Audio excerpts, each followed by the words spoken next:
Alright, people, this your man TPZ, man. Back in the building. Big play killer. About to break down some basketball. You see Tony Parker looking at LeBron like, man, whatever. It's all about me. LeBron like, psh, I am the phenom. I am the man. But look, I know a little bit about basketball. I know I got a lot of football fanatics on my channel. But look, I just watched my younger cousin drop, 8 3-pointers? 15 assists in a playoff game. They play for the championship next Tuesday. So I know a little bit about basketball. I taught this dude the game, man. I was there working with him, teaching him, showing him. So I know a little bit about it. Let's break down the NBA championship game. Will LeBron redeem himself from, you remember when they played against San Antonio and the refs kind of cheated? The ref went to jail about cheating and all that kind of stuff, and San Antonio swept them in like 4 games. Will LeBron James get to redeem himself here in Miami against the same team that just crushed him the first time he went to the championship game? And you know, the 2 Texas teams have beat LeBron. San Antonio and Dallas have just made LeBron look bad in the finals. Tony Parker, you know he's going to show up. He's going to do his thing. You don't have to worry about that. Especially when he's going against Mario Chalmers. Because y'all know how Chalmers is. This guy he's on and off. He's never consistent at all. But y'all know who Mr. Consistent, big fundamental Duncan. Now this dude, he just knows how to position his body, how to use his moves, how to take advantage of mismatches and all that kind of stuff. He's not as athletic. He can't jump like how he used to back in the day, but he can still do his thing. You know Ginobili's going to do the crazy, funky moves and score points, and Parker's going to take you to the rack, and he's going to throw up those crazy shots too, and some kind of way he gets them to fall. I mean, you kind of know what this team is going to do to you. Parker's going to penetrate, and he's going to dish it out to the big man, and he can knock it down.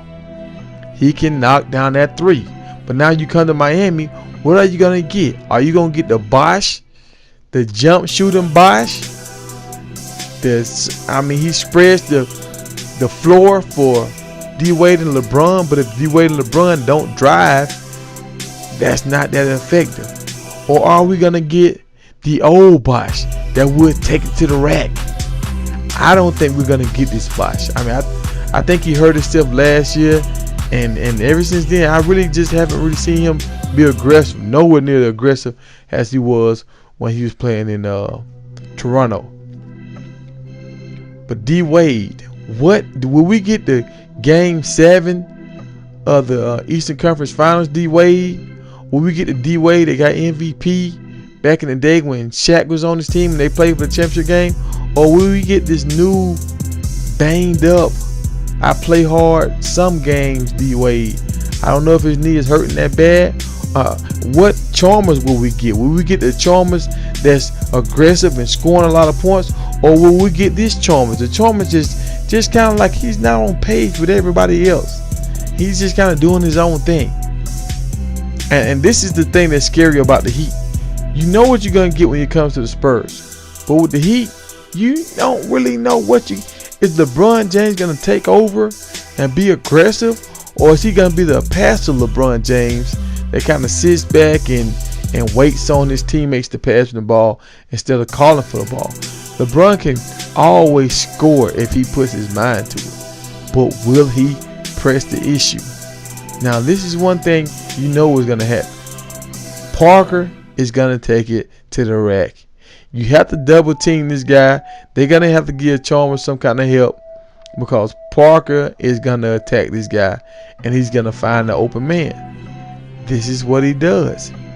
He attacks. He can hit shots in the paint. I don't know how he makes some of those layups and stuff go in, but he has a knack for doing that, and he always looks for his teammates. Now, LeBron can't do the same thing. Just will LeBron take it to the rack to draw the defenders and pass it off to his teammates?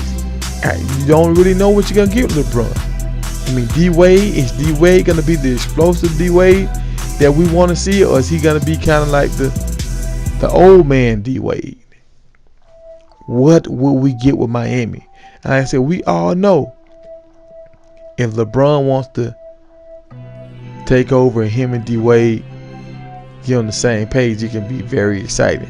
And that's what we're hoping to see.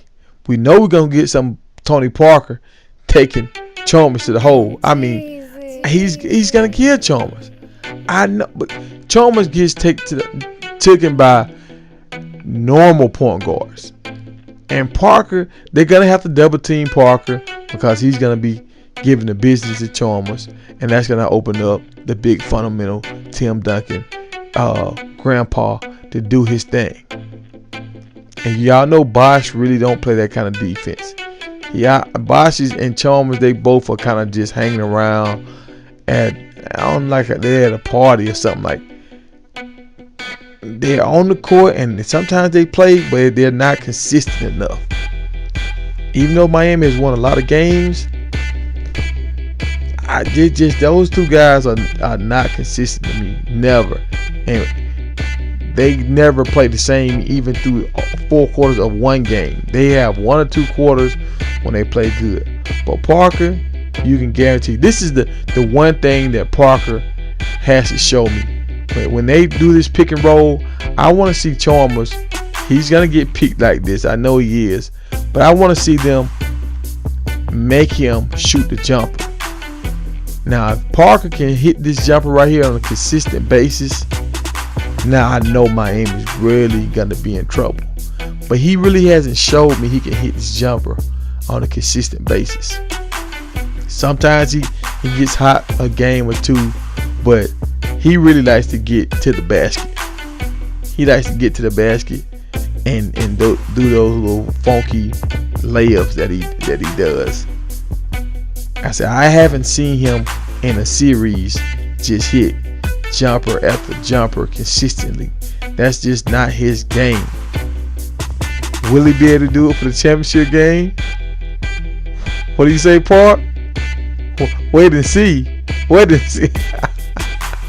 We will see if you can knock it down, baby. I mean, I don't dislike the Spurs. The Spurs are not that exciting team. If it wasn't for Ginobili, they would not be that exciting. Now, when it comes to Miami Heat, you got the Birdman, you got LeBron, you got D Wade, and sometimes even Bosh with that crazy yelling that he does. I mean, you got Ray Allen running around shooting threes. They're an exciting team. So I think this will be a great finals to watch, even though the Spurs are not that exciting. But I'm telling you what the Spurs do. The Spurs, they know their assignments. They know what they're going to do. They know they're going to push the ball in the paint. Can the Heat defend against it? Can the Heat stay disciplined when the Spurs start hitting them with all these different picks? And will D Wade be able to hit those funky shots that he hit? And if so, will they be able to cage the Bird? The Birdman.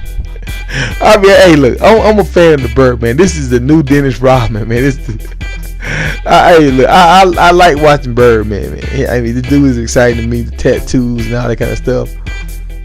But I know Parker is gonna break down this defense. And the Spurs are very disciplined. They know how to get to their spots. They have great team chemistry. And they're going to get it to Duncan when they get the mismatches because they do all those different kind of picks. And Duncan against Battier, even though Battier is a good defender, he's going to abuse him. And they stay disciplined to their core, their big three. This is a big three that people really didn't talk about. But they have a big three. Ginobili to Duncan. Duncan misses his shot, but the role players come up, they do their job, and they're looking to get the ball right back to the big three. And you can't give these three guys a chance, second chances. They will kill you. You see what they did to Memphis, the team that supposed to have the best defense in the game. And I'm telling you, this is going to be a big key matchup. Chalmers versus Parker. If Parker can't just dominate Chalmers, which I think he is, but if Chalmers can at least score with Parker, it's gonna be crazy. I think that the Spurs will have a long night. If D Wade shows up like he showed up in that last game. It's gonna be crazy. But if he does this little disappearing act, and I don't know, man. Miami, and you know LeBron can do the same disappearing act too sometimes. Sometimes he's King James, and sometimes he is just super lame. And I hate that. I hate to say that about LeBron, but sometimes he just don't show up. Like how Kobe and Jordan always showed up, and you seen the passion. Sometimes LeBron just doesn't have that passion. Now he can rise above all of this, like we have seen it last year when he puts his mind to it. But will he do that? What LeBron will we get? What D-Wade will we get? You know, if these guys on the same page, man, they put on the show. They put on a wonderful, just flying, acrobatic, great game. I mean, they put on the show. But honestly, I want LeBron to take over. I want LeBron to have like 3 40-point games, and I want him to just dominate this series and put Miami on his back and show everybody he is the phenom, and he is going to take over the NBA and just dominate for a few years like Kobe did, and like how Michael Jordan did, like all the greats did, especially Michael Jordan and Dr. J. And I hope Tim Duncan don't look like that. But come on, LeBron, man, give us the show that we want to see, man. Give us the show that we want to see, man. Take over this game and leave all the doubters, you know what I'm saying, in the dust, and show them why you will be that guy. But if you don't take over this game, and if y'all lose this series to these old Spurs, I'm gonna start to doubt you, man. I mean, honestly, if you disappear in the fourth quarter, don't call for the ball, I'm gonna start to doubt you, man. So rise up and be the King James we know you can be, and get your revenge on the Spurs, man. Can we get that, LeBron? Can you give us the show that we want to see? 40 plus, 10 assists, 12 rebounds. Give us that. Bring us back to the Cleveland days when you had to do it all, man. I know you got a good cast now, and I see what you're doing with your team. You're letting everybody play their role. But right now, man, it's the big stage, dog. Nobody can guard you. Leonard, he's a good guy. Green, they athletic dudes, but they cannot guard you. So come on, man. Give us what we want to see, and leave your place in history now. Let Kobe go ahead and go out, seeing Tim Duncan out on a good note when they just saying, look, this dude's just too good. There's no reason for us to keep coming back when we on our last leg and LeBron is playing at a high level like this. Well, hey, y'all let me know what y'all think. I know a lot of you Spurs fans, y'all might not like this, but it's true. If LeBron and D-Wade play on the level they're supposed to play, the game is over. But they don't play like that on a consistent basis. Nobody's consistent on this team. Nobody. Ray Allen hasn't been consistent.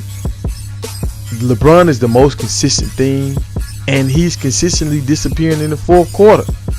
So I'm not gonna say he's not clutch, because I believe he is. He just shies away from the ball in the fourth quarter. D-Wade is consistently hurt. I actually feel like the Spurs have a chance to win this series if the Miami Heat don't show up. They're not focused. If LeBron James don't tell his team, come on, let's go. This is not play time. We got to go ahead and put these guys away. But y'all let me know what y'all think in the comments. Man, T-Peasy, I'm out of here just like that, man. Gone.